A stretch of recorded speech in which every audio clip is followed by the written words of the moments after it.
தமிழ் திரைப்பட இயக்குனர் பாரதிராஜா அவர்களோட மகனான மனோஜ் பாரதிராஜா அவர்கள் வந்து சென்னையில் காலமாகியிருக்காரு. அவர் காலமாகும்போது அவருக்கு வயது 48. தமிழ் திரையுலகில் நடிகர், உதவி இயக்குனர் மற்றும் பல நிலைகளில் பணியாற்றிய மனோஜ் வந்து மாரடைப்பு காரணமாக நேற்றைய தினம் பார்த்தீங்கன்னா 25ஆம் தேதி காலமாகியிருக்கார், செவ்வாய்க்கிழமை. தேனி மாவட்டம் கம்பம் பகுதியில் 1976ஆம் ஆண்டு பாரதிராஜா மற்றும் சந்திரலீலா தம்பதிகளுக்கு பிறந்தவர் தான் மனோஜ் அவர்கள்.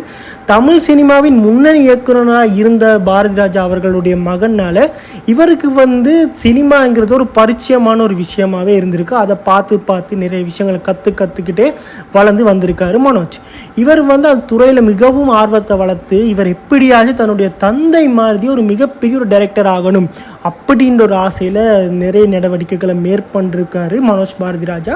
அப்போ அதுக்கான நடவடிக்கைகளை மேற்கொண்டு வர நேரத்தில் மனோஜ் பாரதிராஜா போயிட்டு என்ன செஞ்சிருக்காரு, பாரதிராஜா கிட்ட இதை சம்பந்தமாக ப்ரொபோசல் ஒன்று முன்னுக்கு வச்சிருக்காரு. பாரதிராஜா அவர்களுக்கு வந்து என்ன செஞ்சிருக்காரு, உடனே தனக்கிட்ட வந்து அவர் அசிஸ்டண்டாக எடுக்கலை. இவர் என்ன செஞ்சிருக்காரு, வேறு சில இயக்குநர்கள் கிட்ட நீங்கள் போயிட்டு டிரெக்டராக, அசிஸ்டன்ட் டிரெக்டராக நீங்கள் பணியாற்றுங்க.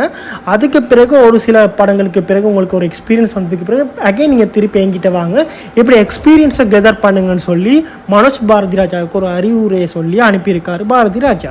ஸோ மனோஜ் அவர்கள் என்ன செஞ்சிருக்காரு, ஆரம்பத்தில் போயிட்டு நம்ம எல்லாருக்குமே தெரியும் மிகவும் பிரபலமான இயக்குனரான மணிரத்னம் அவர்கள்கிட்ட இவர் வந்து பொம்பாய் திரைப்படத்தில் கூட அசிஸ்டன்ட் டைரக்டராக பணியாற்றி இருக்காரு. அங்கேருந்து இவர் நிறைய விஷயங்களை கற்றுக்கிட்டு இருந்திருக்காரு. இவர் எந்த ஒரு இன்டர்வியூலையுமே வந்து பார்த்தீங்கன்னா இவருடைய இன்டர்வியூஸ் எடுத்து பார்த்தா இவர் எப்பயுமே தன்னுடைய காட் ஃபாதராக மணிரத்னம் அவர்களை தான் எப்பயுமே மென்ஷன் பண்ணி சொல்லியிருக்காரு. அதுக்கு பிறகு வந்து பாரதிராஜா அவர்களோட திரைப்படமான தமிழ் செல்வன் திரைப்படத்திலும் இவர் உதவி இயக்குனராக பணியாற்றி இருக்க மனோஜுக்கு சரி ஓகே இதுக்கப்புறம் நாங்கள் வந்து திரைப்பட இயக்குனர் ஆகும், அதுக்கான நடவடிக்கைகளை மேற்கொள்கிற நேரத்தில் தன்னுடைய அப்பாவின் ஆசையான நடிகர் ஆகணும், அதாவது பாரதிராஜா அவர்களுக்கு வந்து நடிகன் ஆகணுங்கிறது சாதிக்கணும் அப்படின்ற ஒரு ஆசை கண்டிப்பாக எப்பயுமே இருந்திருக்கு. ஆனால் அவரால் அது முடியலை. ஸோ தான் முடியாத தன்னுடைய மகனை வச்சு சரி சாதிக்க வேண்டும் அப்படின்ற ஒரு ஆசையில் வந்து மனோஜ் பாரதிராஜா கிட்ட வந்து பாரதிராஜா சொல்லியிருக்காரு, நீ ஒரு டைரக்டர் ஆகாத, நான் உன்னை வச்சு ஒரு ஆக்டர் ஆக்குறேன் அப்படின்னு சொல்லியிருக்காரு.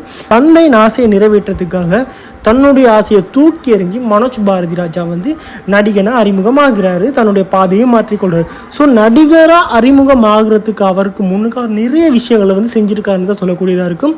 தென் ஃப்ளோரிடா பல்கலைக்கழகத்தில் நாடக கலைகளுக்கான பட்டப்படிப்பை வந்து ஆரம்பத்தில் போய் கற்று முடித்ததுக்கு பிறகு தான் தன்னுடைய முதல் திரைப்படமான தாஜ்மஹால் திரைப்படம் 1999ஆம் ஆண்டு பாரதிராஜா அவர்களுடைய இயக்கத்தில் மனோஜ் பாரதிராஜா அறிமுகமாகிறாரு.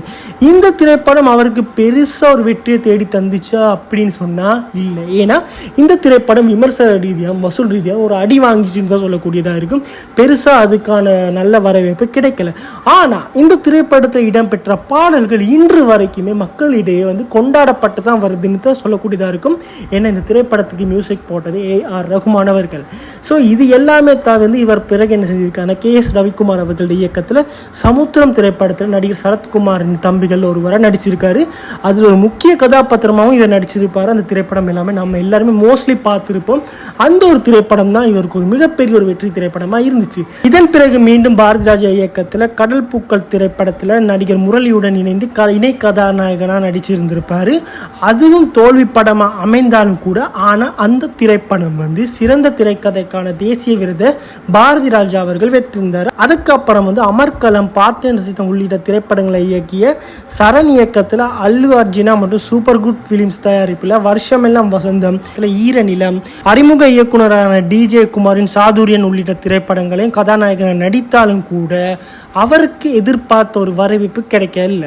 ஸோ அவர் வந்து உடனே என்ன செஞ்சிட்டாருன்னா தொடர் தோல்விகளை வந்து அவர் சந்திச்சு ஒரு டைமில் வந்து அவருக்கு ஒரு டிப்ரெஷன் ஆகி ஸோ அவர் என்ன செஞ்சிட்டாரு, தன்னுடைய படப்பிடிப்புகள் தன்னுடைய சினிமா வாழ்க்கையிலிருந்து ஒரு மிகப்பெரிய ஒரு நீண்ட இடைவெளி ஒன்று எடுத்துக்கிட்டு இருக்கு. அதன் பிறகு வந்து தன்னுடைய தந்தை இயக்கத்தில் கமலஹாசன் நடித்த சிவப்பு ரோஜாக்கள் திரைப்படத்தில் 2ஆம் பாகத்தை வந்து மனோஜ் அவர்கள் வந்து டிரெக்ட் பண்ணுறதுக்கான விடயங்களை நிறையவே மேற்கொண்டார்.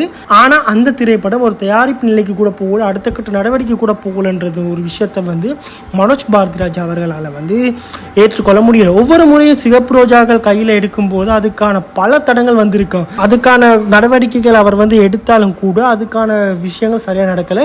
மேலும் சில திரைப்படங்களுக்கு டிரெக்ஷன் பண்ணுறதுக்காக கதைகள் எழுதினாலும் அந்த திரைப்படங்களுக்கு பெருசாக படமாக்குறதுக்கான நடவடிக்கைகள் வாய்ப்புகள் கிடைக்கலன்றதை அவர் தன்னுடைய இன்டர்வியூஸில் ரொம்பவுமே சோகமாக தெரிவிச்சிருக்காரு.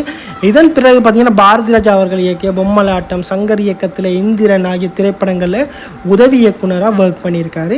இந்திரன் திரைப்படத்துக்கு நம்ம எல்லாருக்கும் தெரியும், அந்த சிட்டின்ற ரோபோ கதாபாத்திரத்துக்கு ஸ்டாண்டின் நடிகராக இவர் தான் நடிச்சிருந்திருக்காருங்கிறது ஒரு குறிப்பிடத்தக்க ஒரு விஷயம்.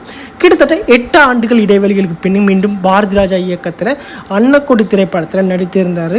ஆனால் இந்த படமும் அவருக்கு பெருசாக ஒரு வெற்றியை தரல, பெருசாக சொல்லப்படுற அளவுக்கு வாய்ப்புகளும் வரல. அதன் பிறகு பார்த்தீங்கன்னு சொன்னால் இவருடைய நடித்த எல்லா படங்களுமே தோல்வி படங்களாக தான் அமைஞ்சிச்சு. 2021 ஆண்டு சுசீந்திரன் இயக்கத்தில் சிலம்பரசன் அவர்கள் நடித்த ஈஸ்வரன் திரைப்படத்திலையும் இவருக்கு பெருசாக ஒரு கேரக்டர் கொடுத்தாலும் கூட இவருக்கு பெருசாக வாய்ப்பு வரலன்னு தான் சொல்லக்கூடியதாக இருக்கும். பின் வெங்கட் பிரபு இயக்கத்தில் சிலம்பரசன் கதாநாயகனாக நடித்த மாநாடு திரைப்படத்தில் ஒரு முக்கிய கதாபாத்திரம் நடித்தார்.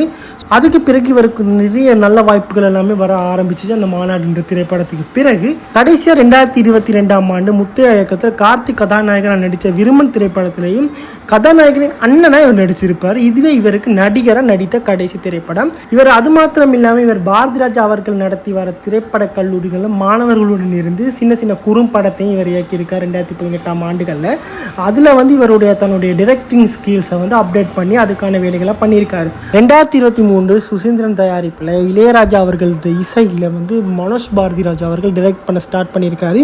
இதுக்கு ஆக்டராக யாரை போட்டிருக்காரு அப்படின்னு பார்த்தீங்கன்னு சொன்னால் நம்மளுடைய பாரதி ராஜா அவர்களை வச்சு மார்கழி இந்த திங்கள் என்ற திரைப்படத்தை இயக்குனராக அவர் அறிமுகமாகி டைரக்ட் பண்ணியிருக்காரு.